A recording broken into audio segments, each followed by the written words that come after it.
Apreciados hermanos, tengan muy buenas noches. Es un placer nuevamente estar con ustedes y poder saludarlos desde la bella provincia de Contumazá, aquí en Perú. Es un honor estar reuniéndonos por este medio y poder estudiar la palabra con ustedes. Como ustedes saben, hemos venido desarrollando varios temas con diferentes ponentes, tanto nacionales como internacionales, porque queremos que ustedes y nosotros al mismo tiempo nutrirnos con el mensaje que tiene la palabra. Y el día de hoy, una vez más, nos está acompañando un colega, un amigo, pero antes de poder presentarlo y él pueda tener su tema, permítanme hacer una oración, y así que acompáñenme. Amado Padre que está en el cielo, Señor, gracias porque a pesar de por las circunstancias en las que el mundo está pasando, permitas que nos reunamos aquí para estudiar tu palabra por este medio. Bendícenos, Señor, y derrama tu Espíritu Santo para que nos pueda iluminar y entender ese tema, sobre todo de manera especial a Alan Bornapé, el ponente de esta noche, que nos va a acompañar, que va a disertar, para que sus palabras sean claras y oportunas, y a nosotros también para poder hacer las preguntas correctas y respectivas. Quédate con nosotros, Señor, en nombre de Jesús. Amén. Bien, como les decía, el ponente de esta noche no es la primera vez que está con nosotros, ya ha participado hace unos meses atrás dando una disertación sobre la doctrina del santuario. Él es Alan Bornapé, para quienes no lo conocen, muy brevemente nada más. Él es oriundo de Chile, está cursando su doctorado en Antiguo Testamento en la Universidad de Filipinas y actualmente se desempeña como profesor de Antiguo Testamento en la Universidad de allá en Chile. Alan, muchas gracias por estar aquí con nosotros. Es un placer nuevamente contar con tu apoyo. Espero que no sea la única vez, por supuesto. El tiempo es tuyo, Alan. Adelante. Sí, muchas gracias, Joel, a ti y a todos aquellos que están detrás organizando, ayudando, colaborando para esta linda iniciativa. Y bueno, nosotros vamos a hacernos partícipes de ella, de esta invitación, presentando un tema que busca por una parte reflexionar en nuestras, por decirlo así, en nuestra herencia teológica, pero al mismo tiempo, debo ser honesto en decirlo, lo que busco yo es provocar un pequeño movimiento, digamos, movimiento no personal, sino de piso, de que nos pueda remover un poco este tema en el mejor sentido de la palabra y poder entender, ¿no es cierto?, este concepto del cual yo he venido estudiando un poco más cada día, pero a nivel teológico, a nivel académico. Yo creo que los teólogos somos los que más debemos estar involucrados con esta temática, pero también los hermanos de iglesia, y vamos a tratar de hacernos cargo del título que aparece allí, La verdad presente y la crisis de la teología adventista, ¿sí? Vamos a ver si hay crisis o no, y yo quisiera ilustrar viendo esta hermosa imagen allí de algunos de los pioneros de nuestra iglesia, pero también ese famoso cartel, ¿no es cierto?, donde los pioneros enseñaban las profecías de la manera más gráfica posible, con las profecías de Daniel y Apocalipsis.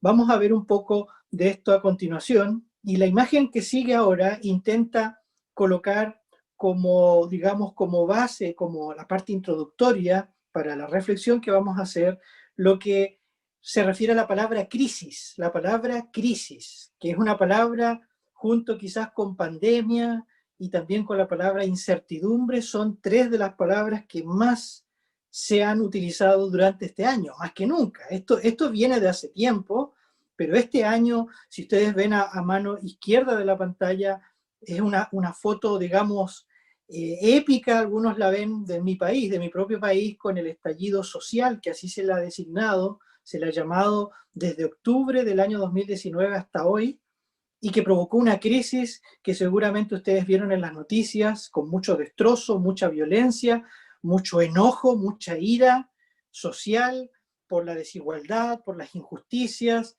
pero también hay otros matices que no viene al caso mencionar, pero yo lo coloco allí en la foto de mi propio país, porque esto es representativo de un fenómeno mundial.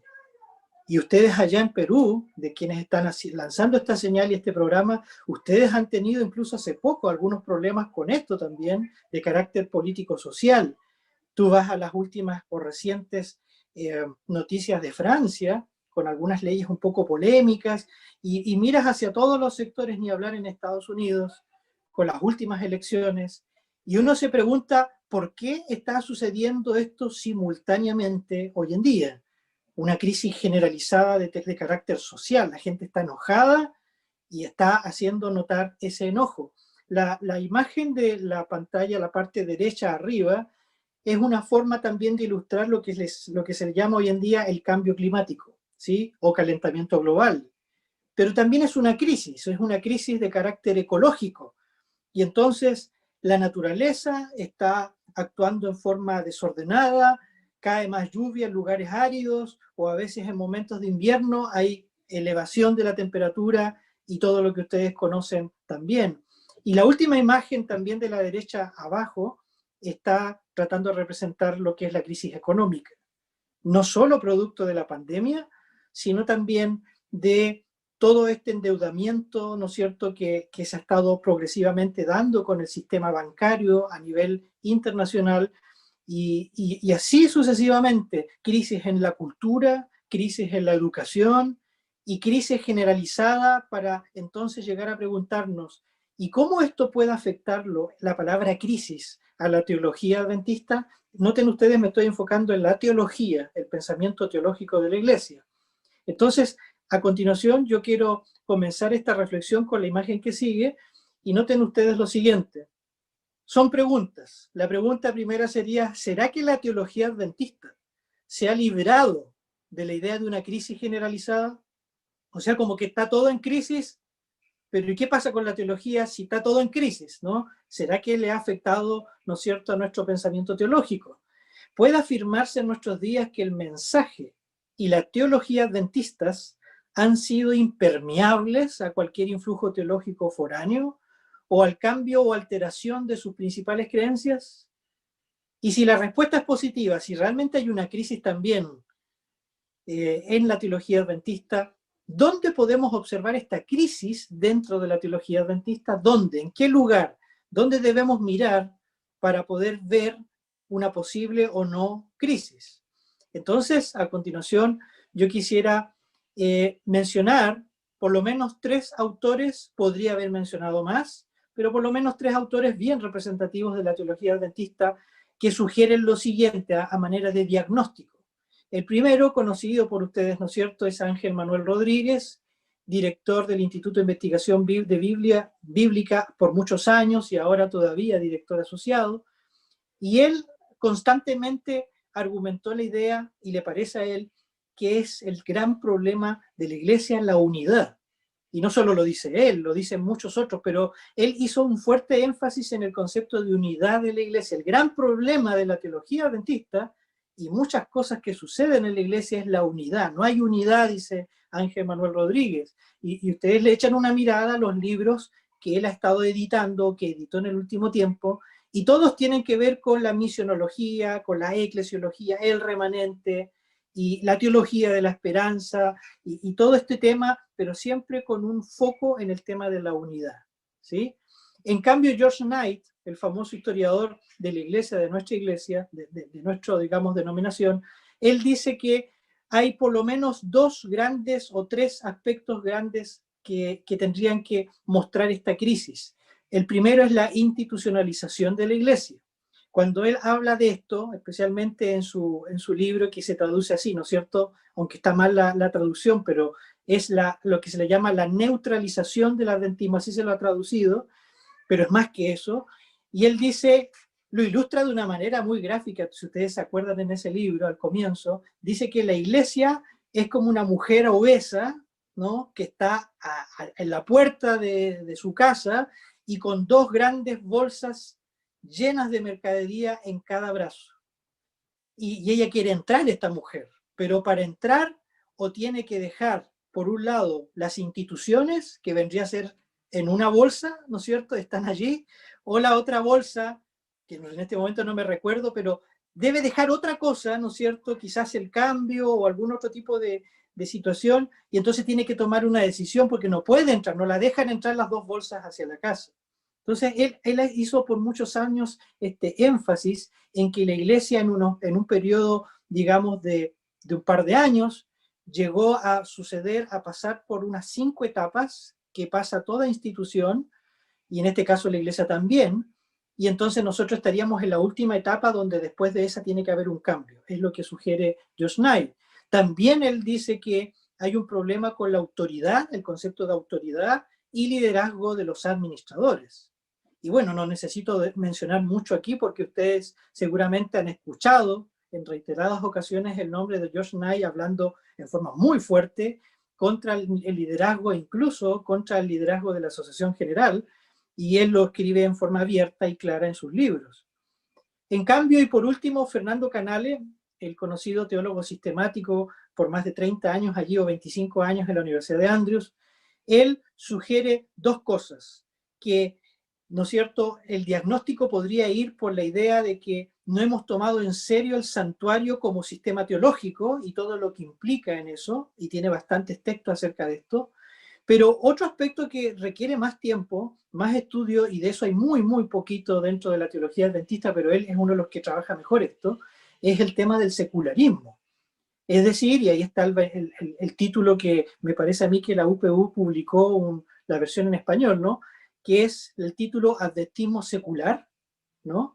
Y él se está preocupado de cómo el abandono o el descuido del santuario ha tenido serias repercusiones en el estilo de vida adventista, adoptando otros modelos evangélicos o católicos, y esa es la preocupación del doctor Fernando Canale. Entonces, como ustedes ven, hay tres posturas, y la pregunta y la propuesta que yo voy a hacer ahora es, ¿y son estas realmente o podríamos encontrar alguna otra alternativa? Yo voy a proponer lo siguiente. Vamos a ver ahora cuál es la propuesta de esta presentación.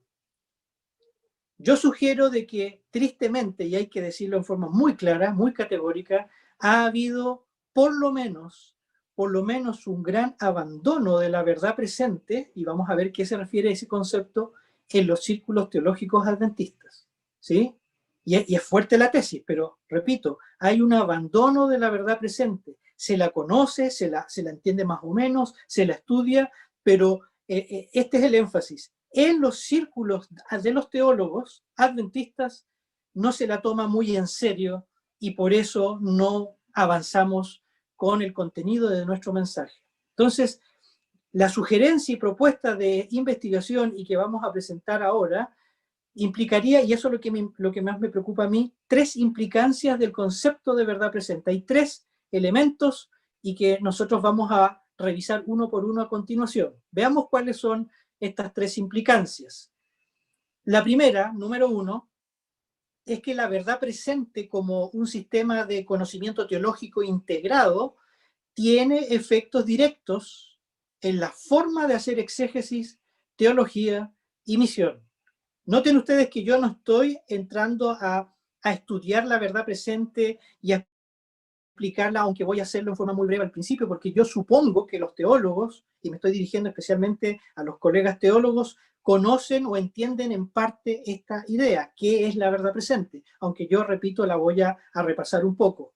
Mi punto es qué implicancias tiene o consecuencias la idea de creer en una verdad presente, todo lo que significa para nuestro quehacer teológico diario. Y entonces el primer punto dice acá que esto tiene repercusiones directas en la forma en que estamos haciendo exégesis, teología y misión. Número dos dice acá, la verdad presente como sistema unificado de pensamiento obliga a los teólogos a trabajar junto a sus pares de forma cooperativa y no independiente.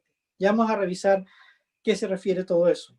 Y número tres, la verdad presente debería orientar la labor exegética, teológica, pastoral y misionera de los teólogos adventistas, orientar y no solamente entender lo que significa. Vamos a ir entonces al número uno. Veamos la primera implicancia que queremos pensar y que le hemos puesto acá, la verdad presente como sistema teológico. Vamos a hacer un breve repaso a continuación.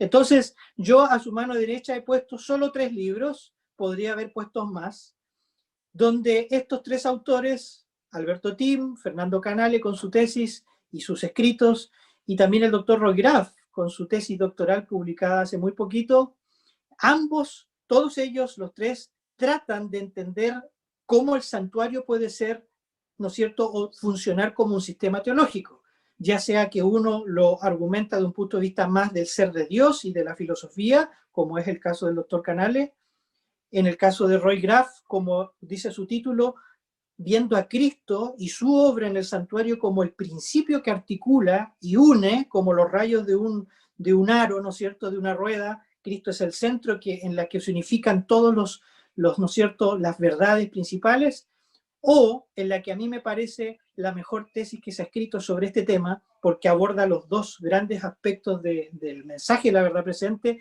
que es la tesis doctoral del doctor Alberto Tim. Noten el título: El santuario y los mensajes de los tres ángeles. ¿Sí? Cómo los mensajes de los tres ángeles también son la síntesis de todo este sistema de verdad presente. Ahora, déjenme leer y comentar un poco rápidamente esto, porque es un repaso necesario para introducirnos de lleno a estas implicancias. Entonces, ¿en qué consiste el concepto de verdad presente? Nosotros la verdad presente la entendemos también con estos sinónimos, ¿no? Los pilares de nuestra fe, los hitos o las columnas, en el lenguaje del espíritu de profecía. Serían estos, cuando uno hace todo el recorrido, ¿no? La ley de Dios y el sábado, la no inmortalidad del alma, el don profético, la reforma pro salud y la segunda venida de Cristo. Yo escuchaba por ahí al doctor Canale que él citaba muy literalmente de que quizás la reforma pro salud no está allí, pero cuando uno estudia todo el desarrollo, digamos, de lo que la hermana White dice acerca de este concepto, la reforma de pro salud, al ser el brazo derecho del mensaje de, ¿no es cierto?, de los tres ángeles, especialmente el primero, está incluida allí. Entonces, recuerden, por favor, hermanos y teólogos, que esos son, y a eso corresponde la verdad presente. El sábado, la ley de Dios, la no inmortalidad del alma, el don profético, la reforma pro salud y la segunda venida de Cristo. Yo quisiera hacer acá un paréntesis porque es interesante y es importante señalar lo siguiente. Si son todos estos elementos los que se llaman verdad presente, esto no significa que yo voy a, por decirlo así, descuidar ciertas temáticas de la Biblia en favor de las que estamos mencionando acá. Lo que se está diciendo es que con la verdad presente, como sistema, ¿no es cierto?, y ahí habla del gran conflicto y el santuario, como sistema es que todas las grandes verdades de la Biblia, podríamos decirlo así, están resumidas en estas doctrinas. ¿Sí? O sea, si tú hablas, por ejemplo, de Génesis, los primeros capítulos, el sábado es una buena síntesis de todo lo que aparece allí. Y así quedó como ¿no es cierto?, columna, como significado. Entonces, el segundo punto nos dice que la verdad presente tiene como su contexto histórico el gran conflicto y como su campo de batalla central a Cristo en su santuario y su relación con el mundo. Es decir, el gran conflicto y el santuario van unidos y, ¿no es cierto?, sistematizan todas estas doctrinas dentro de sí. Y el punto 3 es que el mensaje de los tres ángeles en Apocalipsis 14, del 6 al 11, son la síntesis de la verdad presente. Si uno analizara, ¿no es cierto?, palabra por palabra y doctrina por doctrina, toda la verdad presente o los pilares de nuestra fe están concentrados en el mensaje de los tres ángeles. Y por eso es muy interesante estudiarlo exegéticamente, pero sistemáticamente. Avancemos entonces para mirar un poco más de cerca todo esto. Si nosotros vemos, por ejemplo, en una de las tantas citas que los pioneros de nuestra iglesia nos dieron para hablar del concepto del santuario como sistema y la verdad presente como sistema, Urias Smith dice en un artículo del año 1858 lo siguiente, a mí me gusta mucho esta cita, dice él lo siguiente: la verdad presente armoniza en todas sus partes, sus eslabones están todos conectados, todos sus aspectos funcionan como la maquinaria de un reloj, como tú lo puedes ver ilustrado allí, compleja, ¿no? Pero al quebrarse una pieza, la obra, se detiene. Si se rompe un eslabón, la cadena se rompe. Si se pierde un diente de un engranaje, puede que se eche a perder todo. Entonces, ¿cuál es la idea de esta cita?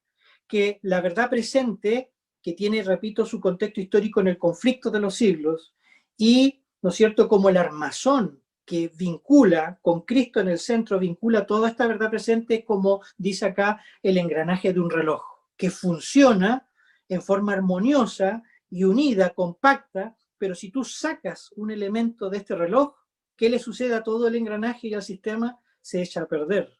Eso para enfatizar la unidad del mensaje de la verdad presente. ¿Qué vemos ahora a continuación? Vamos a ir a la parte crítica ahora. Miremos a continuación lo que queremos mencionar.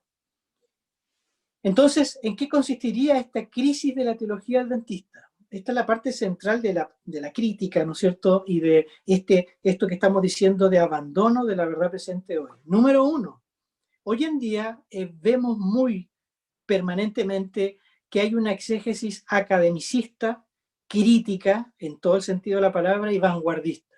Déjenme comentar un poco esto. Cuando hablo de exégesis academicista, no estamos diciendo, porque hay que aclarar esto, a veces da para confusión, no estamos diciendo que no podemos estudiar académicamente la Biblia, con los recursos de la arqueología, los recursos, ¿no es cierto?, de los autores contemporáneos, no estamos diciendo eso, sino que, acá viene el punto, cuando tú haces solamente énfasis en estos aspectos académicos formales, cuando estás analizando la estructura del texto, por ejemplo, por cualquier método retórico, postestructural o lo que sea, pero al mismo tiempo tú descuidas la historia del texto. No te importa el contexto porque se dice en este lenguaje, estoy preocupado por un elemento sincrónico y no diacrónico. Entonces, ¿sabes lo que sucede? Lo que sucede es que uno empieza a leer ese texto, esa exégesis, y hay mucha preocupación por el método, hay mucha preocupación porque toda la bibliografía esté bien ordenada y sea abultada, abundante, pero cuando tú terminas de leer el texto, te deja poco o nada. Es decir, no hay un mensaje claro, no hay una productividad, no hay un crecimiento, y sobre todo que afecte y que, digamos, ayude a la vida espiritual de la iglesia o de los teólogos, porque, repito, eso, y que va de la mano de los otros conceptos, se ha vuelto hoy en día la tendencia. Por favor, estoy hablando de la teología de dentro, de nosotros, de la iglesia adventista. Y no es muy difícil comprobar si esto es así. Uno echa una mirada, ¿no es cierto?, a las tesis de magíster y doctorado, y hoy en día, especialmente a la gente que está muy metida en la investigación, uno tristemente tiene que ver esto. Hay una exégesis a veces impecable, preocupado por todos los conceptos que están allí envueltos, pero cuando uno va a ver lo que dijo la persona, lo que logró extraer del texto bíblico a nivel exegético, realmente deja muy poco que desear, y esa es la realidad y hay que decirla. Cuando hablamos de crítica, de una exégesis crítica, es que se usa abiertamente las herramientas del método histórico crítico. Esto ustedes se recuerdan entre los años 70 y 80, en la iglesia había una gran preocupación, salieron varios libros de nuestros mejores teólogos para tratar de advertir que no daba lo mismo usar el método histórico crítico en cambio o en lugar del método histórico gramatical, o como algunos le llaman de otra manera. Hoy en día tenemos que también hablarlo claramente, se usan en forma abierta, en forma clara, herramientas del método, de la metodología histórica crítica, ¿sí? Incluso se hace alusión al lenguaje de las fuentes, ¿no es cierto? Y eso se hace por una razón muy clara, y ahí está el último punto, el vanguardista. Queremos estar a la vanguardia, queremos estar, ¿no es cierto?, codo a codo con los mejores estudiosos de nuestra iglesia, de la iglesia de afuera, del protestantismo o del catolicismo, y para tú poder, por ejemplo, presentar un buen paper en el SBL, por ejemplo, y si quieres hacerlo en el libro de Daniel, te vas a encontrar, y esto sucede muy, muy seguidamente, lo he conversado con algunos teólogos de la iglesia, sucede que el encargado principal del grupo, ¿no es cierto?, y de recepcionar los artículos para después ser evaluado, el jefe, digamos así, es el famoso estudioso de la Universidad de Yale, John Collins, ¿no es cierto? Ustedes lo conocen, a este gran estudioso en el libro de Daniel, considerado por algunos como el mejor en el método histórico crítico. Y entonces tú como adventista mandas un paper muy bueno, pero desde la perspectiva adventista, tratando de hacerlo bien académico, y generalmente, no siempre, puede ser rechazado, ni siquiera pasar el proceso de evaluación. La pregunta es ¿por qué? Porque simplemente es como tratar de fusionar agua y aceite. Entonces, ¿qué hago frente a una situación así? Y podrías darse en cualquier otro tipo de estudio que se presente en una reunión como esa. Tengo que empezar a usar la terminología que se usa hoy en día en el mundo erudito. Tengo que transar ciertas cosas, tengo que usar ciertos métodos que se usan muy hoy en día, tengo que usar un lenguaje, y de esa manera lo que sucede es que empezamos, ¿por qué no decir la palabra?, a traicionar nuestro mensaje distintivo. Tristemente sucede y sucede más comúnmente de lo que uno se imagina. En cambio, con respecto a la teología sistemática, yo acá he jugado con las palabras para decir lo siguiente, no voy a solo criticar la exégesis, ¿no? La teología sistemática se ha vuelto una especie de imagen de la filosofía, como una imagen de la filosofía. ¿Por qué?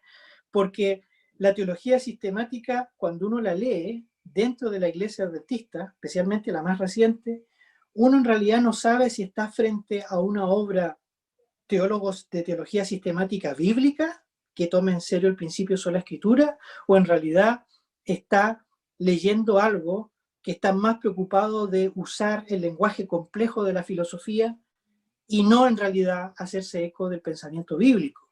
Y tampoco es muy difícil de detectar este problema. Es un problema, porque si nuestros papers, nuestros libros o nuestras conferencias están más preocupados de explicarle a la iglesia peor, ¿no? Pero a los teólogos, a veces hasta a los teólogos se les hace difícil conceptos como la ontología, la epistemología, la metafísica y toda esa terminología.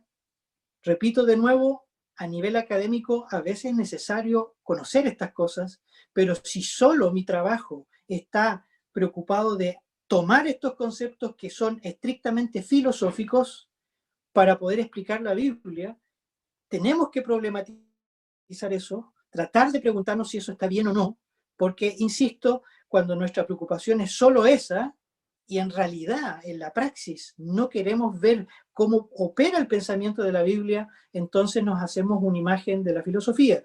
Les doy un ejemplo concreto, el doctor Kerbs, Raúl Kerbs, que él tiene formación en filosofía y es doctor en filosofía, tiene estudios postdoctorales en filosofía, yo a él se lo perdono. A él le perdono cualquier cosa que diga en relación a la filosofía porque él es del campo de la filosofía. Pero cuando yo veo a un teólogo sistemático que hace un trabajo extraordinario, que hace un trabajo bien acabado, que toma o se apropia de temáticas que realmente pueden ser útiles para la iglesia, pero cuando tú lees lo que él está diciendo o lo que él está tratando de explicar y solo se queda en conceptos complejos, o a veces en tratar de dialogar con la erudición contemporánea, pero nada o muy poco del pensamiento bíblico en sí, entonces nosotros podemos criticar esto y también poder discutirlo acerca de lo que estamos viendo. Noten que todo esto lo estoy diciendo en el contexto de la crisis de la teología adventista a la luz de un concepto central que es la verdad presente. ¿Qué decir de la teología pastoral y la misionología, esta parte que se le llama la parte práctica? Esto viene hace muchos años, yo diría casi que es una de las partes más críticas de la teología adventista, porque, déjenme decirlo como aparece allí, se ha provocado una adopción de modelos evangélicos y católicos, de teología pastoral, de cómo ser pastor, de cómo pastorear y de cómo, ¿no es cierto?, llevar a cabo la misión. El ejemplo clásico es echarle una mirada a la bibliografía que se usa en los ramos, ¿no es cierto?, en las asignaturas de pastoral y de misión. Y cuando tú ves la bibliografía te vas a dar cuenta que casi toda la bibliografía que se utiliza es de autores externos al adventismo, ¿sí? Me refiero yo al plantar iglesias, ¿no es cierto?, a las formas de evangelismo, las formas de hablar en el contexto de la homilética, todos elementos que a veces no tienen nada que ver con nuestra teología o con nuestro pensamiento teológico bíblico, y entonces yo le dejo ese trabajo a aquellos que son de estas áreas para poder cuestionarse, capaces de decir, bueno, pero ¿cómo entonces podríamos hacer una teología pastoral bíblica? Y no solamente haciéndonos eco de los mejores misionólogos que tenemos fuera de la iglesia. Y por último, y esto ya lo vamos a ver a continuación, esto debe, llevarnos un desafío grande, y eso lo quiero ver ahora, y es decir que la interdisciplinariedad del pensamiento bíblico, vamos a verlo ahora, es capaz de abarcar todos estos campos de la teología cuando lo tomamos en serio y sobre todo desde la verdad presente. Miren, vamos a ver eso a continuación. ¿Cómo nosotros entendemos la verdad presente como un trabajo teológico conjunto? O sea, cómo trabajar entre todos nosotros los teólogos, a pesar de que provengamos desde áreas diferentes, distintas, de distintos campos. Entonces, antes de dar estos dos ejemplos, yo leo arriba, después del título, que la verdad presente envuelve cada una de las dimensiones teológicas para la salvación y restauración del ser humano en el marco del gran conflicto y el santuario, que es lo que dije en el primer punto anteriormente. Vamos a dar dos ejemplos. El primero es acerca del sábado. ¿Cómo podría, ustedes estamos tratando de aplicar lo que hemos criticado y cómo podría funcionar a la luz de la verdad presente? Y número uno, yo he puesto acá qué podríamos hacer con el sábado. Si vamos a los exégetas o los que analizan el texto bíblico, podríamos o tendríamos que, ¿no es cierto?, el deber de analizar los textos que hablan del sábado. Obviamente tenemos que hacer eso. En Génesis, ¿no es cierto?, del 2, del 1 al 3, ver Éxodo 20, Deuteronomio 5 y así sucesivamente. Pero en la teología bíblica, o los que hacen ya más teología, aunque también exégesis, deberíamos tratar de recoger la teología del sábado y de la creación. Pero esa teología del sábado y de la creación es imposible obtener sin antes la colaboración del exégeta, de aquellos que analizan en el hebreo, en el arameo, en el griego, los textos acerca del sábado, y entonces el teólogo puede elaborar una teología de calidad porque es bíblica y no basada en fuentes externas. En cambio, la teología sistemática tendría que hablarnos a partir de los resultados anteriores de Dios, de la santidad, del tiempo, la temporalidad, y también de estos conceptos más conocidos por los teólogos como la protología y la escatología. Y entonces, cuando ya el teólogo pastoral ha leído esto o ha ido a un simposio y ha escuchado a los exégetas, a los teólogos y a los sistemáticos, entonces él puede tener mejores herramientas para dar una enseñanza del sábado de calidad, decirle qué se puede y qué no se puede hacer en el Santo Sábado, qué actividades, pero sobre todo hablar de la importancia que tiene el sábado en su sentido del pasado, rememorando la creación, que eso nos recuerda cada día de la semana, especialmente el sábado, a quién pertenecemos. Podría hablar muchas cosas, pero solamente si él cuenta con los antecedentes que los otros teólogos de otros campos han realizado. Si nosotros ahora vemos el tema de la no inmortalidad del alma, noten qué interesante se pone esto porque podríamos llegar a lo siguiente. Una vez más, vemos cómo trabajan los exégetas de la Iglesia con los textos bíblicos, pero también con el vocabulario del ser humano. Es decir, cómo es el ser del hombre, del ser humano, en este sentido. En cambio, con respecto a la teología bíblica, deberían tomarse, ya hecha la exégesis, los temas de la vida y la muerte, por ejemplo, y también de la resurrección, que está estrechamente vinculada a la idea de la muerte. Y entonces la teología sistemática, una vez más, debería abordar la antropología, aunque la teología bíblica hace eso también, el dualismo antropológico, tanto en el texto bíblico, si es que hay o no eso, pero especialmente la historia de la teología, la historia del pensamiento humano y también la escatología, porque, ¿no es cierto?, vemos que esto de la no inmortalidad del alma está estrechamente vinculada con la escatología. Y por último, deberíamos observar en la labor pastoral una perspectiva más integral. Noten ustedes, cuando entendemos cómo está constituido a la luz del libro de Génesis, por ejemplo, el ser del ser humano, ¿no? Hay una atención holística hacia las personas. Aún el aspecto de salud estaría más claro acá.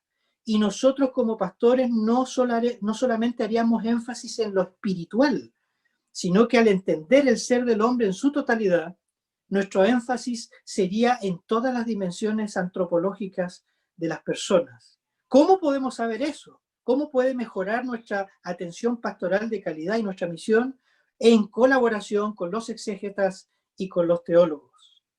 Veamos qué lleva esto también. Entonces, yo hago un llamado ya a que trabajemos como una teología en comunidad. ¿Qué significa esto? Que la magnitud de la teología y mensaje adventista requiere el trabajo colaborativo de cada teólogo. Perdón, voy a cerrar la ventana y que está escuchándose un poco fuerte. Un ruido. La magnitud, repito, de la teología y mensaje adventistas, si creemos que somos, por gracia de Dios, el remanente final con el mensaje final para el mundo, es tremendo eso, entonces requiere el trabajo colaborativo de cada teólogo. El conocimiento teológico se construye en comunidad y no de otra forma. Y los pioneros sabían muy bien esto. ¿Se acuerdan ustedes la historia de nuestra iglesia? Cómo ellos descubrieron las grandes verdades, porque es incorrecto decir que la hermana White descubrió todo esto, eso es incorrecto. Ella iba confirmando, ella iba guiando, pero todo eso se hizo gracias a un estudio colaborativo. Y eso implica, como trato de representar en esa fotografía a su mano derecha, que trabajemos en conjunto, que no andemos no solo peleando, sino que tengamos la humildad y la sencillez necesaria para decir, mira, ¿cómo esto lo trabaja la teología sistemática? Porque yo no soy teólogo sistemático, he estudiado un poco, pero ¿qué dice el teólogo acerca de esto? Y uno trabaja y así sucesivamente nosotros nos vamos nutriendo los unos a los otros para fortalecer la misión de la Iglesia, que ese siempre es el norte de la teología. Avancemos en el último punto, que es el número 3, ya para ir finalizando, y tiene que ver con cómo la verdad presente entonces podría levantarse como la brújula de la labor teológica, para orientar nuestra labor como teólogos. Entonces, número 1, tenemos que necesariamente poner la verdad presente con o versus la teología contemporánea, ver las ventajas y las desventajas, ¿sí? Por ejemplo, la verdad presente, ya lo hemos dicho, que es un sistema teológico integrador, que integra las grandes verdades o pilares de nuestra fe, que están en la Biblia, de que se abre a la luz del santuario y que nosotros tenemos el deber de poder predicar, de poder expresar este mensaje. ¿Cómo sería si los teólogos tomáramos más en serio la verdad presente como orientadora? Que cuando voy a comprarme un libro, así de práctico, ¿no? Cuando me voy a comprar un buen libro, el último que salió del año 2020 o 2021, y tengo varias opciones que me llegan a mi correo, poder decidir y decir, es que de estos 10, este o estos 2 realmente me van a ayudar quizás a entender mejor qué cosa. Alguna temática de la verdad presente, que es la identidad de nuestra iglesia, ¿sí? ¿Hacemos eso? Bueno, cada cual tiene que responder. La verdad presente también podría ser un filtro teológico, es decir, que si tú quieres estudiar, quieres proponer una tesis de doctorado o una tesis en tus estudios o algo de que dedicarle tu cabeza, tu tiempo para estudiar y presentarlo a la universidad, sería bueno que la verdad presente es extraer algún tema de allí y que eso, ¿no es cierto?, pudiera funcionar como ese filtro para poder investigar cualquier otra cosa, cualquier otro libro y autor, pero desde esta trinchera que es nuestra identidad como adventistas. Y por último, está este gran tema muy sensible hoy en día, que es la verdad presente y la cultura. ¿Cómo la verdad presente se enfrenta a la cultura contemporánea? Déjame darle un ejemplo y voy a poner varios ejemplos a continuación. ¿Cómo la verdad presente puede ser una respuesta a lo que hoy en día, todavía no, anterior por favor la imagen, cómo puede ser, por ejemplo, una respuesta a la teoría de género hoy en día? Hay estudios que se han publicado, poquitos, pero hay. Pero desde la verdad presente, ¿podría uno trabajar eso? ¿Será que hay respuestas allí? ¿Hay algún depósito bíblico donde nosotros podamos extraer verdades más claras y contundentes frente a la realidad que estamos viviendo? Bueno, yo voy a poner ejemplos a continuación de distinto tipo. Miren, pongamos ejemplos concretos de lo que yo estoy diciendo, de cómo la verdad presente puede ser una brújula, ¿sí?, teológica. Y acá está la famosa, más que famosa tesis del doctor Gerhard Hassel, un autor, ¿no es cierto?, extraordinario de la Iglesia, que tenía para algunos, lo que yo he escuchado, tenía sus luces y sus sombras, ¿no? A algunos no les podría caer quizás muy bien, qué sé yo, pero independiente del aspecto personal, yo no puedo decir nada de él, porque no lo conocí, pero sí conozco bien la obra de él, y coloqué ahí esta famosa tesis del año 70, publicada después republicada en Andrews en el año 74, del remanente, ¿no es cierto? Él le subtitula allí la historia y teología de la idea del remanente desde Génesis hasta Isaías, ¿no? Según dicen los advisors de Gerhard Hassel en la Universidad de Vanderbilt, originalmente el doctor Hassel tenía la idea de hacer una tesis doctoral sobre el remanente desde Génesis hasta Apocalipsis. Yo no me puedo imaginar qué tesis podría haber salido allí, extraordinario, ¿no? Pero como siempre los buenos advisors le dicen, mira, eso es una locura porque va a terminar con una tesis de 2000 páginas, así que tienes que acotar, ¿no? Y entonces dijo, bueno, vamos a llegar hasta Isaías, ¿no? ¿Por qué coloco el ejemplo del doctor Hassel? Porque si tú revisas la obra de él, siempre él publicó temáticas que tocaban derechamente el tema de la verdad presente o muy cerca. Yo no me puedo acordar de textos mejores que hablen sobre el sábado que lo que escribió el doctor Hassel, sobre el sábado en el Pentateuco. No es que no he leído nada mejor que eso. Cuando tú lees sobre Daniel 8:14, una exégesis extraordinaria también de él. Cuando tú lees de Génesis, ¿cuántos textos escribió el doctor Hassel sobre el principio, ¿no es cierto?, de los días en la creación? Fue el último paper que él publicó. Y así podríamos nosotros mencionar otras ideas.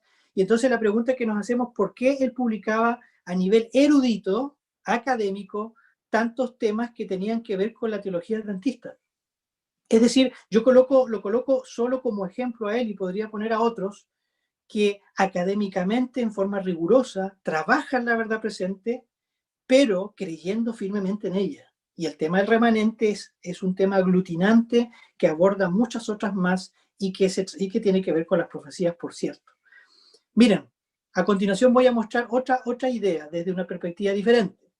Bueno, esa es una foto que yo saqué porque estuve 9 meses en Israel y es increíble. Es increíble porque ustedes lo logran ver, ¿no es cierto?, así de lado.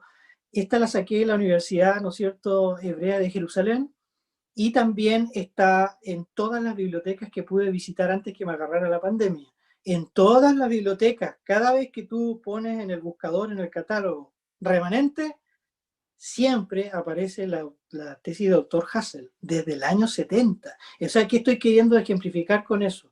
Como estudiosos adventistas, como teólogos, si apreciamos más la verdad presente y todo lo que hemos dicho hasta ahora, su significado, podemos hacer teología del más alto nivel académicamente y fortalecer al mismo tiempo nuestro mensaje y misión adventistas. Sigamos. A ver qué viene acá. Acá yo les coloco un ejemplo personal. Yo tengo ese libro y me lo compré, buenísimo, del año 2019, y coloco este ejemplo por lo siguiente. Si ustedes leen ahí un poquito en el inglés, dice, más o menos así una traducción, la pureza y santuario, dice, del cuerpo en el judaísmo del segundo templo. O sea, hay una relación por la conjunción, ¿no es cierto?, y pureza y santuario, ambos, como esa metáfora del cuerpo muy presente en los escritos de Pablo, ¿no es cierto?, en los 1 y 2 Corintios y por ahí, ¿no es cierto?, en Efesios. Entonces, esta autora, Hannah Harrington, ella escribió este libro. Esta persona no es adventista, lo publicó en esta prestigiosa editorial, ¿no es cierto?, alemana, y ella trata de ver la dimensión antropológica del santuario. Porque la pregunta sería, ¿por qué Pablo, de entre todas las metáforas que podría haber usado para la iglesia, para la comunidad de creyentes, pero para el individuo, vosotros sois templo del Espíritu Santo, ¿se recuerdan? ¿Por qué usa esa palabra, esa expresión? Y es más, la palabra que usa en el griego, de entre las 4 palabras por lo menos que existen para santuario, en el Nuevo Testamento, él usa naos mayormente. Y naos, cuando uno lo ve a la luz de la Septuaginta, casi siempre se refiere, casi siempre, al lugar santísimo.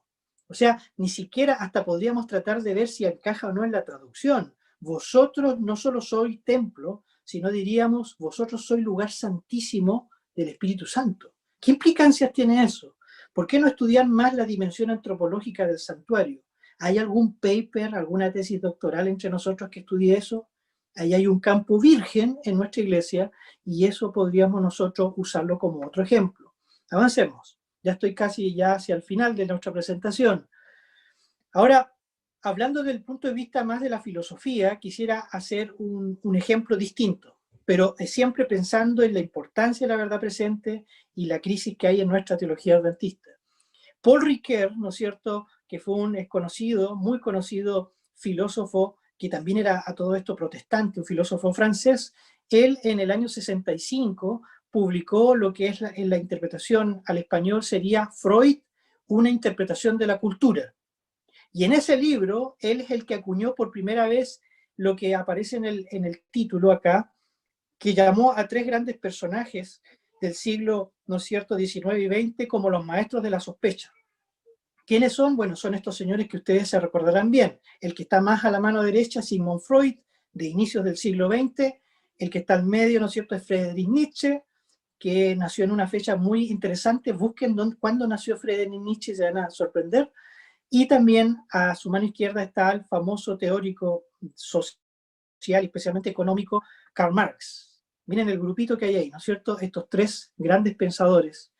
Y lo que tienen en común, dirá Paul Ricoeur, el filósofo francés en su libro, es que además de llamarlos maestros de la sospecha, tienen una actitud crítica hacia la realidad. Esas son palabras textuales de Paul Ricoeur. Es decir, ellos viniendo de campos tan distintos como el psicoanálisis, la filosofía y ¿no es cierto?, en este caso el campo de la economía con Marx, viniendo de campos distintos, los tres confluyen en una misma idea y ellos prácticamente van a remover y van a, digamos, configurar nuevamente, junto con las repercusiones de la Revolución Francesa a fin del siglo XVIII, van a remover el piso y van a hacer una verdadera construcción de lo que va a venir a ser la modernidad, en términos filosóficos. La pregunta es, ¿cómo personajes que desde el gran conflicto nosotros sabemos quién realmente está detrás de las escenas, que surgen alrededor del movimiento adventista en esa época también, cómo el enemigo logra desde distintos puntos de vista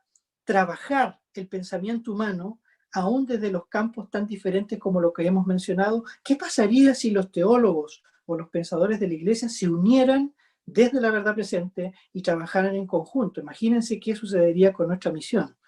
Avancemos.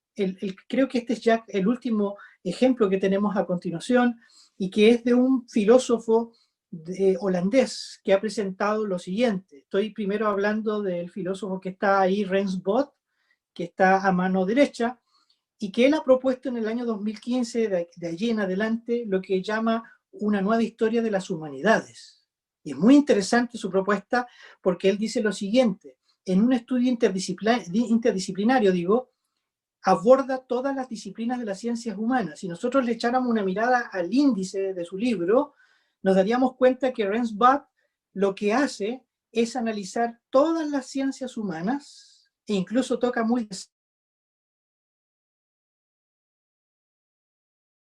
segundo párrafo.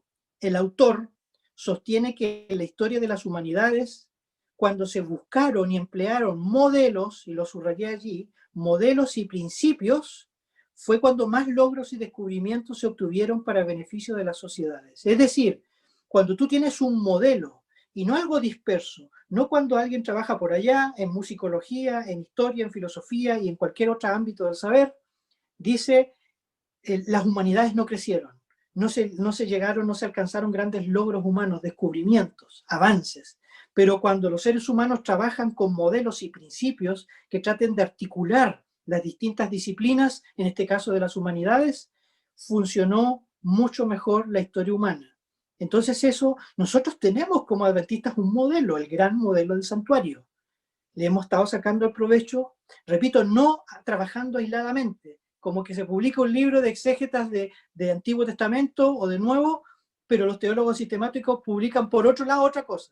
Yo estoy diciendo trabajar en conjunto porque, y esta es la tesis central, si la verdad presente es un sistema unificado, como consecuencia también tiene que provocar una unidad entre nosotros los teólogos, porque el conocimiento es unificado, integrador. Y por último, yo puse acá a Adriana Valdés, que es una estudiosa teórica, ¿no es cierto?, chilena, porque ella ha escrito un libro donde habla en el mismo tenor del otro libro de que hay que redefinir lo humano, la humanidad en el siglo XXI. Todos están los teóricos pensando en que hay que hacer un cambio, de que hay que reconfigurar las humanidades, de que las ciencias antropológicas, psicológicas, etcétera, literarias, deben trabajar en conjunto. Entonces lo interdisciplinario va de la mano con el conocimiento y los avances de hoy. Nuestra propuesta teológica debería ir en ese sentido, trabajar en conjunto e integrar y no trabajar independientemente cada uno de nosotros. ¿Qué nos queda ver, Joel, ahí en la última imagen? A ver, creo que esta es la última imagen y justamente quiero terminar como conclusión con una cita de Elena de White, de Primeros Escritos, página 94, una cita muy conocida, pero que espero cobre más sentido con el tema que hemos presentado hoy. Dice lo siguiente ella: son muchas las preciosas verdades que contiene la palabra de Dios. ¿Notaron eso? Son muchas y las podemos estudiar. Pero, dice ella, es la verdad presente lo que el rebaño necesita ahora. Cuando dice rebaño, haciendo exégesis de la misma cita, yo creo que le está hablando a los pastores, a los teólogos, ¿no? Si habla de rebaño, son aquellos que entregan el mensaje a la iglesia.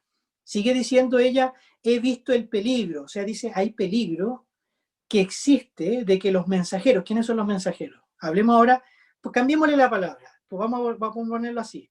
He visto el peligro que existe de que los teólogos se desvíen de los puntos importantes de la verdad presente para detenerse en ¿qué? En temas que no tienden a unir el rebaño ni santificar el alma. Es decir, la verdad presente va antes que de la preocupación del doctor Rodríguez, ¿no? Si nosotros estamos preocupados de la unidad, para llegar a esa unidad tenemos que ver que nuestro mensaje trabaje en forma unida. Si no, no va a provocarse la unidad. Entonces, repito, tenemos que detenernos más en la verdad presente y no en estos puntos que no unen al rebaño y ni santifican el alma. Entonces termina la cita diciendo, en esto Satanás aprovechará toda ventaja posible, ¿para qué? Para perjudicar la causa.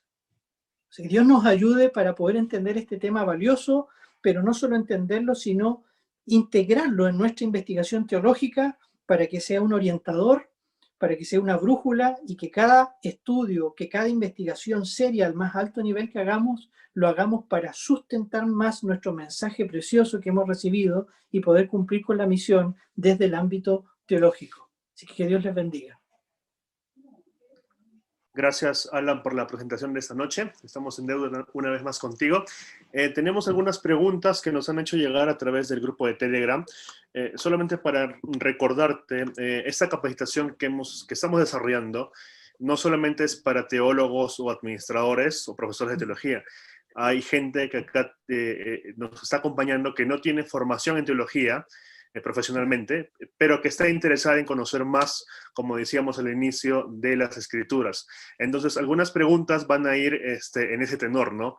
O mejor dicho, van a ser hechas por esos hermanos. Ahora, voy a dar pase al hermano, a un hermano que está levantando la mano aquí en el Zoom para que pueda hacer su pregunta. Ya te reactivé el audio, Ulises. A ver si puedes ya. Interesante todo lo que usted ha expuesto, doctor, y agradezco en nombre de todos los que estamos escuchando y que va, perdón, que va a pasar esta presentación. Muy interesante sus puntos de vista. Tengo, bueno, unas observaciones. En realidad, quisiera saber su perspectiva. En su exposición, usted ha dado un énfasis académico. Sí. No siendo un académico, vamos a tomarlo así, en mi perspectiva, y durante mi vida como adventista, me he desarrollado desde una perspectiva en la cual hay una distinta focalización desde la perspectiva académica y desde la perspectiva de la cual no es académica. Por ejemplo, usted hizo una ilustración de John Collins cuando dice de que es como mezclar como agua con aceite, en lo cual algo parece de que no es compatible. Por ejemplo, en el sector en el que yo vivo existe una influencia de la iglesia emergente. Y sucede con esto de que muchos líderes, de aquellos que están son autoridades en lo que, bueno, donde yo me desarrollo, apoyan mucho este movimiento de la iglesia emergente. Y al no estar de acuerdo con esas posiciones, pues sectorizan y llaman disidente a muchos. Y sin embargo, desde la perspectiva no académica, llamamos disidentes a quienes influyen para que se introduzcan aspectos que usted ha señalado como no ser parte de la iglesia emergente. Entonces, ¿cómo considera esa perspectiva en cuanto a la unidad de la iglesia? Y un segundo punto que quisiera llamar la atención y quisiera saber su opinión. Bueno, el trabajo, usted llamó el trabajo teológico conjunto, en lo que considera lo sistemático, lo exegético y llamó una perspectiva la teológica pastoral. Sí. Parece de que no hay un alimento suficientemente nutritivo de parte de este sector para todos aquellos que no son precisamente académicos. Entonces, ¿cómo considera usted esa perspectiva para, en relación a la identidad adventista? Sí. Gracias. Ya, muchas gracias. ¿Cómo se llama usted, hermano? No alcancé a escuchar el nombre. Sí, mi nombre es Ulises García.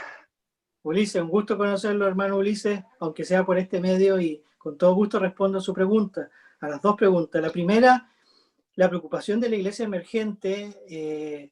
Yo todo esto creo, y discúlpeme que haya sido muy majadero con el énfasis académico, porque justamente a niveles académicos, y ahí empiezo a responder la pregunta, justamente a niveles académicos adventistas no se toma en serio la verdad presente. Lo voy a decir así en forma clara. Yo usé incluso la palabra abandono. Porque una cosa es entender, es como la política. Vamos a usar una palabra, un ejemplo triste, pero es así, se ve mucho entre los teólogos adventistas. Y tengo hartos amigos a teólogos adventistas. Es como el político que en el discurso usa un montón de palabras, es bonito, y siempre que va a haber una elección de alcaldes o de diputados, lo que sea, siempre el mismo discurso, se prometen muchas cosas, que se va a hacer eso. Ustedes conocen, y en Perú también tienen ejemplos de eso, pero cuando sale electo el tipo o la mujer, uno ve poco o nada de lo que ha dicho. Entonces se produce una disonancia rara, una diferencia entre lo que la persona está diciendo en el discurso oficial o delante de la iglesia y en la práctica de ese teólogo. Entonces, con respecto al movimiento de iglesia emergente, es triste decirlo así, se ha metido mucho ese fenómeno, para no explicarlo porque usted lo cita y es porque lo entiende, se ha metido mucho a la iglesia, tanto a la teología, pero también en la vida de la iglesia, y eso donde uno más lo ve es en nuestra adoración. Yo no quisiera entrar en más detalles porque usted, al hacerme la pregunta, lo ha visto, ha sido testigo. Entonces, ¿por qué yo hago harto énfasis en los teólogos? Porque nosotros los teólogos somos a ver, no quiero decir culpables, pero en parte sí, de que la teología adventista esté como esté. De hecho, de una manera más sencilla todavía, más sencilla. Si nosotros los teólogos hiciéramos énfasis en nuestro mensaje distintivo y que tiene que ver mucho con la identidad de quiénes somos desde el principio del tiempo del fin en adelante, cómo surgió nuestra iglesia, nosotros tendríamos menos disidencia, no digo disidencia de todo tipo, de lo que sea, habría menos desunión en la iglesia porque estaríamos preocupados de predicar el mensaje que realmente tenemos que predicar.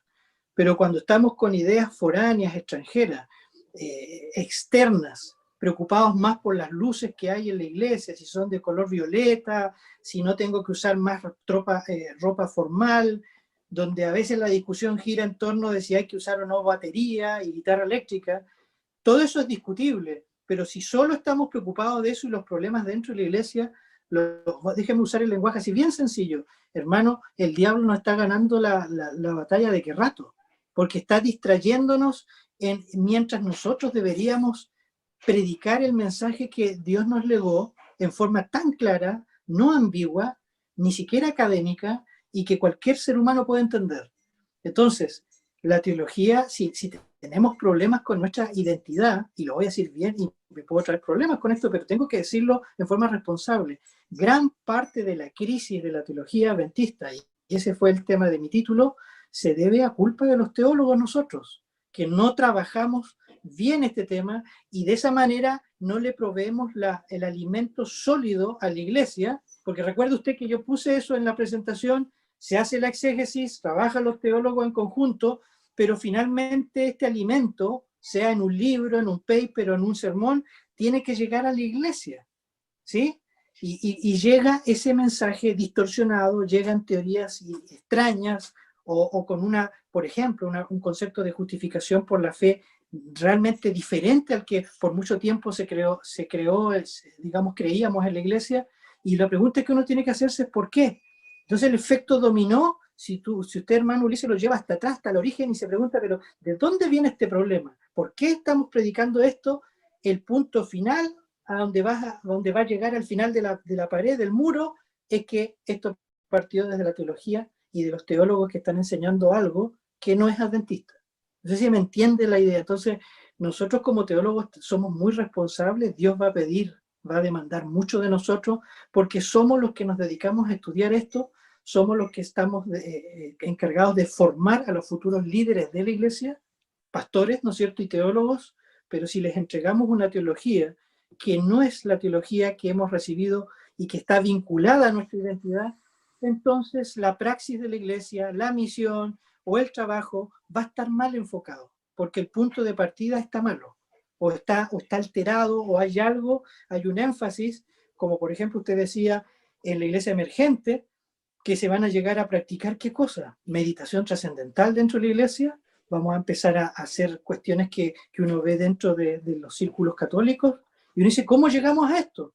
Bueno, a veces el problema no es de los hermanos de iglesia, no es que los teólogos tienen toda la culpa, pero gran responsabilidad recae en ellos y en nosotros. Gracias, Alan, por la respuesta. Aquí tengo otra pregunta que me hacen llegar por el Telegram. Es la siguiente. Ante las situaciones actuales de disidencia y desinformación en nuestra iglesia, un hermano que escuche videos y miles de cosas, sea por YouTube, Facebook o cualquier otra plataforma de red social, suele llamarle verdad presente. Es más, incluso tú debes estar al tanto de esto, que muchos hermanos le llaman casi a todo verdad presente. Si nosotros tuviéramos que dar una definición de lo que significa verdad presente, que fuera clara para un laico, ¿cómo podríamos describirla? Bueno, yo humildemente les quiero sugerir un artículo que publiqué, lo hice por eso. Pueden buscarlo o lo puedo hacer llegar a Joel, él puede dar el link en la revista Adventista, lo publiqué justamente de eso. ¿Por qué verdad presente? Hay dos ideas allí. Verdad presente, de ahora. Entonces uno tiene que entender por qué verdad. Y verdad, lo dije hace un tiempo, verdad se refiere, aunque es singular, es el conjunto de grandes verdades o pilares de nuestra fe que están resumidas en este concepto que se llama verdad presente. Pero presente tiene que ver con el tiempo. O sea, es una verdad que debe ser proclamada, el Evangelio eterno de Apocalipsis 14, en este tiempo. Y la pregunta es, ¿por qué en este tiempo? Porque surge en el tiempo del fin el movimiento adventista desde 1844 en adelante, y entonces lo que dice el primer ángel, porque la hora de su juicio ha llegado. O sea, no es el mensaje de Noé solamente, no es el mensaje incluso de los evangelios, sino que la perspectiva, el foco nuestro, tiene que ser en la verdad presente como una verdad de salvación para este tiempo y no para otra. Y eso significa mucho porque finalmente es una verdad donde toda las verdades del pasado, desde la Biblia, llegan a un clímax, a una conclusión final. Y por eso nosotros hablamos de tiempo del fin. Han sucedido muchas cosas, pero entre esas el Señor ha abierto desde su santuario un mensaje que debe ser restaurado, que fue pisoteado durante la época medieval, ¿no es cierto?, por el cuerno pequeño o el anticristo, el papado, y entonces el movimiento adventista es levantado para restaurar estas verdades pisoteadas del santuario, que son las que yo he mencionado en varias ocasiones. La verdad presente, entonces, es el Evangelio eterno. Y eso, entenderlo, hay que estudiar Apocalipsis 14 y lo que nosotros denominamos como pilares de nuestra fe. Ahora, Alan, una pregunta relacionada con lo que acabas de mencionar es, como te decía, aquí tenemos gente que tiene formación en teología y gente que no tiene formación en teología. Así que yo creo que las preguntas que nos hacen son válidas. ¿Qué creencias de las 28 que tenemos como adventistas entran en la verdad presente? ¿Solo un par o todas son la verdad presente? Todas, muy claramente, todas. Y eso es lo que, por decirlo así, es lo siguiente. Bueno, creo, pero no lo dice tan así, creo que el único que le he leído hace poco hablar de este tema y tocar esto, pero no lo dice como lo voy a decir yo, es el doctor Elías de Sousa, que habló de las doctrinas y toca el tema de la verdad presente, pero no lo va a decir como lo digo yo. Es muy bueno su trabajo sobre eso, teológicamente. Entonces, yo diría que todas. ¿Por qué? Una vez más, porque la verdad presente, aunque es en singular, es el sistema sistema teológico integrado, ¿sí? Cómo se integra este concepto es con el santuario y el conflicto, pero Cristo está en el centro. Así comenzó, ¿no es cierto?, el conflicto de los siglos, con el ataque de Satanás contra Cristo y su ley. Y entonces por eso el conflicto tiene en su centro a Cristo y Satanás, y Jesucristo, nuestro Señor, nuestro Salvador, sigue haciendo una obra, pero que ahora es la obra de culminación en el lugar santísimo. Entonces, si tú examinaras nosotros cada doctrina, nosotros podríamos sin ningún problema llegar a la conclusión que las 28 doctrinas de la Iglesia son parte de la verdad presente. La diferencia está en que nosotros la desmembramos solamente, la estamos separando, pero el concepto es el mismo, y esa es la luz preciosa que la Iglesia tiene, única, que Dios nos ha legado, pero que nos hace más responsables de predicar. Gracias, Alan. Aquí tengo otra pregunta. Si la verdad presente es un principio articulador e integrador, sin embargo, se observa hoy en día que hay una tendencia a no enfatizar los puntos distintivos de nuestra fe como si esto fuese una temática que no satisface las demandas sociales actuales. Mi pregunta es la siguiente: ¿cumple su misión profética la Iglesia de explicar al mundo el porqué de los sucesos actuales y los que vienen a consecuencia de, en otras palabras, hay sucesos proféticos en dirección al nuevo orden mundial y eso traerá, por supuesto, la fin de la ley dominical, y se observa una dirección, por lo general, a no enfocarnos en estos temas, a de repente a no darles mucha importancia? ¿Qué opinas al respecto? Le digo, lo voy a decir de una manera creativa que se me ocurre en este momento. Lo que está pasando hoy en día, hermanas y hermanos, teólogos, lo que está pasando hoy en día tiene directamente que ver con la verdad presente. La verdad presente, dicho desde otra forma. Todo lo que he dicho es lo mismo, pero estoy usando distintos ángulos, ¿sí? Es como un diamante la verdad presente. La hermana Juan incluso usa esa figura como un diamante de distintas caras, pero el diamante es uno, ¿sí? Entonces, otra forma de verlo es la siguiente manera. Si ustedes ven el libro de Daniel, todo el libro, los 12 capítulos, nosotros vemos muchas profecías, historias fascinantes de Daniel y sus amigos, y después las profecías apocalípticas, desde el 7 al 12. Pero yo hago la pregunta, y lo hago porque yo escribí un paper, pero que está en proceso de publicación. Yo me pregunté siempre, ¿y será que en el libro de Daniel, y de paso en Apocalipsis, yo puedo observar en todo el libro la restauración de la imagen de Cristo en el ser humano? ¿Se puede hacer eso? Y yo llego a la conclusión que sí. ¿Cómo lo hice? Daniel 2. Me hice la pregunta, ¿por qué Dios usó, de entre muchas formas que podría haber usado, usó una estatua, una imagen? ¿Para qué? Para representar la historia humana. ¿Pero por qué una estatua? Y la estatua, la singularidad que tiene, ustedes saben, no vamos a entrar en detalle en eso, significa cada imperio, pero la estatua en sí se va degradando en metales, ¿no? De lo más valioso, que es el oro, hasta que llega al barro y el hierro, ¿sí? Y termina siendo destrozada por una piedra. Esa idea de degradarse, mi tesis es la siguiente: lo que está mostrando es la degradación humana, porque los metales que representan imperios, ¿son imperios de qué? No es abstracto, son imperios humanos, son personas que se van degradando, siendo más violentas, etcétera, etcétera. El mismo fenómeno lo vemos en Daniel 7 y en Daniel 8. Las bestias cada vez son más deformes. Tú nunca has visto un leopardo de 4 alas, por ejemplo, o una bestia indescriptible como aparece en la cuarta bestia. Pero nota tú, vienen las bestias que se van degradando, siguiendo el mismo modelo de Daniel 2, y de repente irrumpe en el versículo 9 y 10 el Hijo del Hombre, que traen ante el anciano de días. Todo anteriormente han sido bestias indescriptibles, violentas, que se matan las unas a otras y se devoran.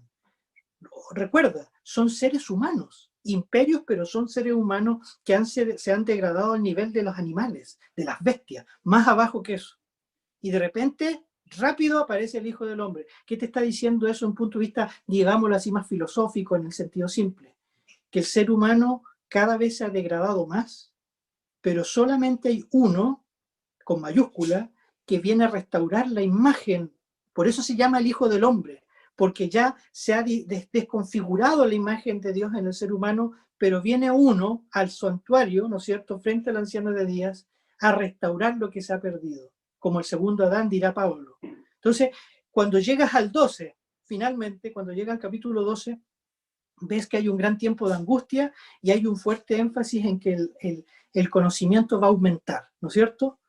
Pero cuando tú lees quiénes son estos que están aumentándose el conocimiento, es interesante que ellos hacen la misma labor cuando dice que ellos justificarán a muchos, dice. No sé si lo han leído en el versículo 2, y ellos darán este mensaje. Las mismas palabras que se usan allí se usan del siervo sufriente en Isaías 53, que él justificará a muchos, el mismo verbo en el hebreo.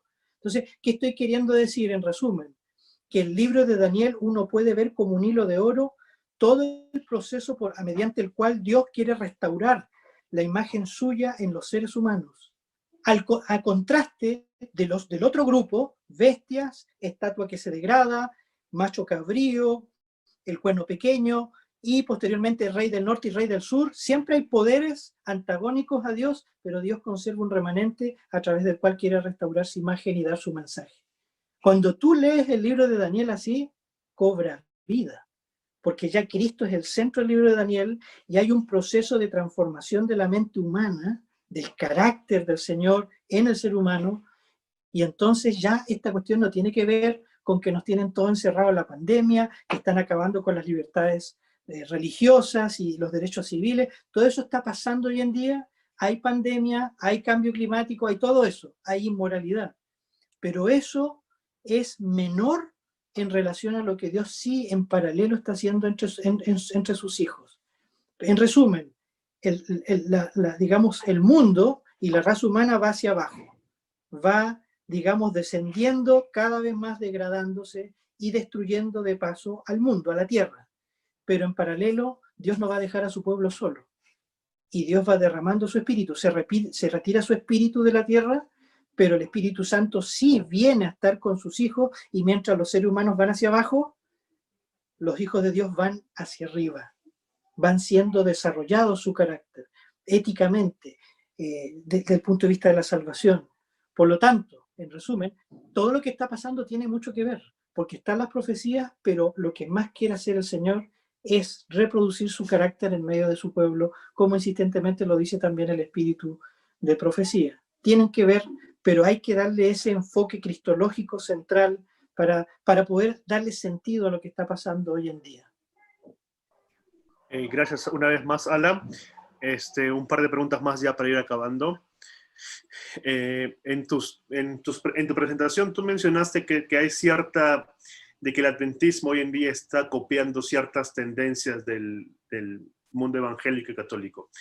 ¿Tú crees que al haber, por ejemplo, estilos de adoración, evangelismo, al introducirse estos estilos, ¿no? ¿Crees que esto ha influenciado en el hecho de que nosotros estemos dejando de predicar la verdad presente hoy en día? Sí, es que eso es justamente una de las consecuencias de lo que traté de decir en mi presentación. Es cosa que ustedes lo hagan cuando vayan a la iglesia el sábado. ¿Hace cuánto tiempo escuchaste la última vez un análisis detallado? No así en el discurso, como yo digo, sino una preocupación, una semana de oración sobre los 3 ángeles, por ejemplo. ¿Hace cuánto tiempo?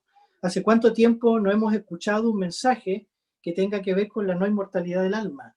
O con las dimensiones del sábado, por ejemplo. La verdad presente.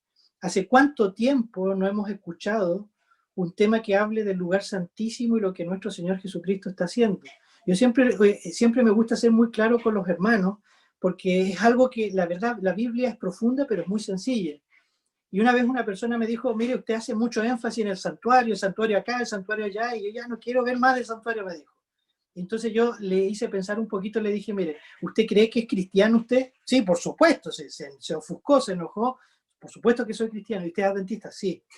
O sea que cuando usted dice que es cristiano, se autoproclama como seguidor de Cristo, ¿sí? Si fuera marxista sería seguidor de Marx, ¿no? Sí, por supuesto, entiendo. Ok.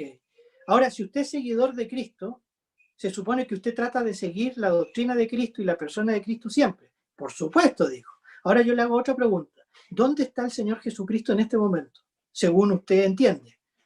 Y agachó la cabeza y dijo, bueno, según entiendo me han enseñado, está en el santuario. ¿Y en qué lado del santuario está? Bueno, en el lugar santísimo. ¿Y qué está haciendo allí? Y claro, ahí empezó a entender, si usted es seguidor de Cristo y es adventista, auténtico seguidor de Cristo, y sigue por lo tanto a Cristo donde quiera que va, Cristo quiere que lo sigamos, como dice el apóstol Pablo en Hebreos, ¿no? Que lo sigamos hasta el lugar santísimo.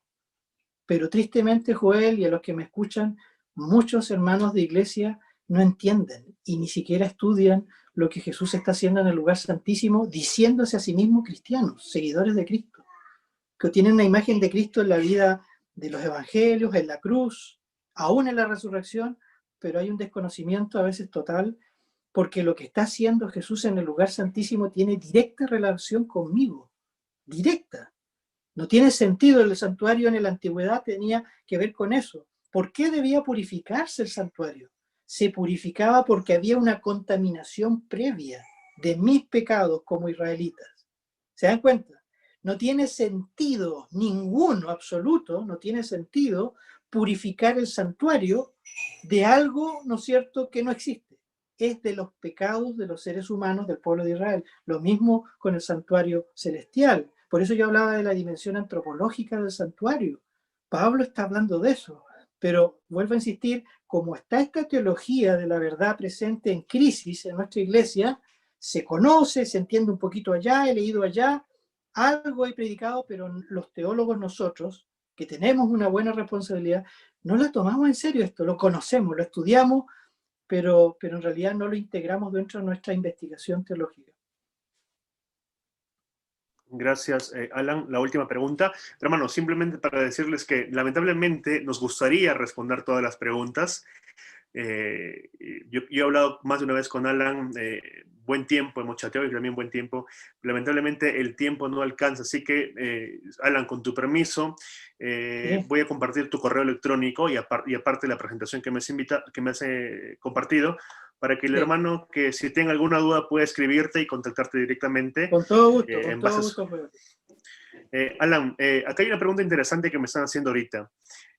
¿La verdad presente tendría alguna relación con mi estilo de vida? ¿Cuál sería la implicancia? Esa es una tremenda pregunta. Esa es para otra presentación. Otra presentación. Pero si yo puedo decir lo siguiente, déjenme pensarlo rápido. Además de todo lo que yo he dicho, yo creo que en forma un poquito más evidente, si alguien vio bien la presentación, se van a dar cuenta de que esto afecta directa y fuertemente nuestra vida. A ver, voy a ponerlo en forma muy concreta, pero también generando intencionalmente una incomodidad, porque a veces con las incomodidades uno como que dice, tiene razón. Si nosotros hablamos de la verdad presente, por ejemplo, de la reforma pro salud, ¿sí? Yo tengo ahí el libro de la hermana White, uno de ellos que habla de la temperancia, ¿no? Precioso. Y lo que básicamente, el primer capítulo, léanselo por favor, cuando termine esta presentación, léanselo y se van a sorprender. Léanse el primer capítulo de ese libro. Lo buscan Elena de White, los escritos están en online, la temperancia. El primer capítulo se llama, habla de la filosofía de la temperancia, ¿sí? Es tremendo. Y una cosa que dice allí es lo siguiente, la hermana White, tal cual, ¿sí? Léanlo ustedes mismos.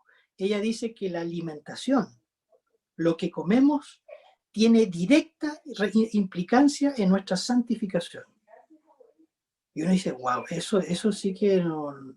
Eso es nada, eso sí que no se estudia en la iglesia, a nivel académico, ¿sí? Hay tesis como la de Moscala y otros más, ¿no es cierto?, que analizan Levítico 11, pero yo no estoy muy de acuerdo con el doctor Moscala en ese sentido. Entonces, ¿qué quiere decir eso? Repito, que la alimentación tiene directa repercusión en mi santificación. Dicho de manera negativa, si no como bien y me alimento bien, ¿cómo va a ser mi proceso de santificación? Ahí nomás. Ahora, cuando uno estudia académicamente, y eso sería bonito estudiarlo, échale una mirada a dos textos. Levítico 11, evidentemente, ¿no es cierto?, que está allí, se ha estudiado, pero Levítico 11 no se trata solamente de las características de los animales puros e impuros. Tú hablas de eso, lo lees, pero interesante el último versículo, lo que dice, como resumen, dice, y entonces hagan todo esto, dice, porque así dice el Señor, como yo soy santo, ustedes deben ser santos. Entonces la hermana Juárez tiene razón, porque la comida tiene directamente que ver con la santidad. Ahora, ¿Por qué a nosotros nos cuesta tanto eso? Por una razón muy, muy simple también. No queremos cambiar. Hay que reconocerlo. No te metas en mi plato, yo me gusta comer esto, pero cambia y se genera un cambio brutal, pero bueno, positivo, cuando uno dice, oye, si es cierto eso. Y piensa tú cuántas veces aparece el tema de la comida en la Biblia. La hermana Juárez en ese mismo capítulo dice lo siguiente, un temazo para estudiarlo teológicamente y filosóficamente. Ella dice que la base para entender el tema de la temperancia y la alimentación en la Biblia y la santificación, dice ella así, es el apetito, la palabra apetito. Y el apetito tiene que ver con las inclinaciones del cuerpo en nuestro ser, no con comida nomás, pero que tiene que ver mucho con la comida. Entonces ella dice, la hermana Juárez dice eso, el primer pecado humano fue por el apetito. ¿Te acuerdas tú? Comió los sentidos y come, y entonces entra el pecado al ser humano, el apetito. Pero nota tú, ¿cómo es la primera prueba en el libro de Daniel? La primera prueba tiene que ver con la comida. Interesante, ¿no? Porque Daniel tenía claro eso. La alimentación de él y su estilo de vida le permitió y lo hizo apto para que Dios lo convirtiera en profeta, porque tenía la mente limpia, el discernimiento claro. Y les pongo el último gran ejemplo. Nuestro Señor Jesucristo, cuando va a comenzar su ministerio, ¿en qué punto es el primero que es tentado por el enemigo? La alimentación. Y Cristo venció con, escrito está. ¿Se dan cuenta? No solo de pan vivirá el hombre, comida, saciedad, apetito, sino de la palabra que viene de la boca del Señor. Entonces, cuando estudiamos la Biblia así, miren la riqueza, todas las conexiones que en un minuto uno puede hacer. ¿Cómo las haces eso? Porque la verdad presente te lo enseña. Y va unido como sistema a todo eso. Vamos a entender mejor el mensaje de los tres ángeles. La verdad, la reforma por salud está allí. ¿Qué pasa si hay hermanos, entre comillas, extremistas o disidentes, abiertamente disidentes, violentos, que hacen mucho énfasis en esto? Yo oraría por ellos, que ojalá les sirva, ¿me entienden? Pero no porque un disidente o alguien muy violento haga tanto énfasis en la reforma pro salud, eso me habilita a decir a mí, entonces no tengo que seguir eso porque lo siguen los extremistas. Eso es extremista de mi parte, porque la verdad presente nos enseña, los escritos de la hermana Juárez, que eso es parte de la verdad y del mensaje adventista. Entonces, ese es un ejemplo de cómo afecta claramente nuestro estilo de vida. Gracias, Alan, por la respuesta. Hermanos, hemos llegado al final ya de esta ponencia. Nos gustaría, como les decía, seguir hablando, pero el tiempo no da para más. Simplemente, antes de pedirle a Alan que haga la oración final, simplemente recordarles que si ustedes quieren ver quiénes son los ponentes que nos van a estar acompañando durante estos meses y también ver las temáticas que se van a estar impartiendo, pueden ir a la página de Facebook Adventista San Borja y ahí pueden encontrar los pósters con todos los ponentes, que son más de 40 de distintas partes del mundo, los temas que son variados, no nos hemos enfocado en una sola temática, y también van a encontrar allí los horarios, y cualquier duda, consulta que tengan, nos pueden escribir a los números de WhatsApp que están apuntados allí o directamente a los grupos de Telegram. Alan, gracias una vez por estar con nosotros. Saludos en casa y para terminar, por favor, te pido que hagas la oración final. Oremos. Buen Dios, Padre, gracias, Señor, especialmente porque tú te has dignado a darnos estas preciosas verdades que tú les has llamado la verdad presente o pilares de nuestra fe a nosotros como iglesia. Señor, a veces no logramos divisar la magnitud de lo que tenemos en nuestras manos. El mensaje glorioso de los tres ángeles, que son para este tiempo, por eso se llaman así, verdad presente. Solo quiero pedirte dos cosas, mi Dios. Primero, perdónanos como teólogos, como dirigentes de iglesia o también como hermanos, porque teniendo tanta luz, muchas veces la despreciamos leyendo, estudiando o dirigiéndonos hacia otras mentes de seres humanos y no a la que tú nos has provisto. Perdónanos, Señor. Pero en segundo lugar te pedimos que nos ayudes mediante tu Santo Espíritu a levantar esta verdad presente, estas verdades que tú quieres restaurar del santuario celestial y poder mirar a Cristo en el lugar santísimo, incansablemente trabajando en favor de su pueblo, de la raza humana. Señor, queremos pedirte, rogarte que estos mensajes y esta presentación pueda ayudarnos a cada uno de nosotros a estudiar mucho más y a entender qué significa la verdad presente y cómo ella, la verdad presente, exalta a la persona de Cristo, su persona, su ejemplo y su obra, y de esa manera podamos esperarlos preparados para cuando Él venga. Te lo pido en el nombre de Jesús, Señor. Amén. Amén. Gracias, Alan. Bendiciones. Cuídate, hermanos. Nos vemos. Hasta luego.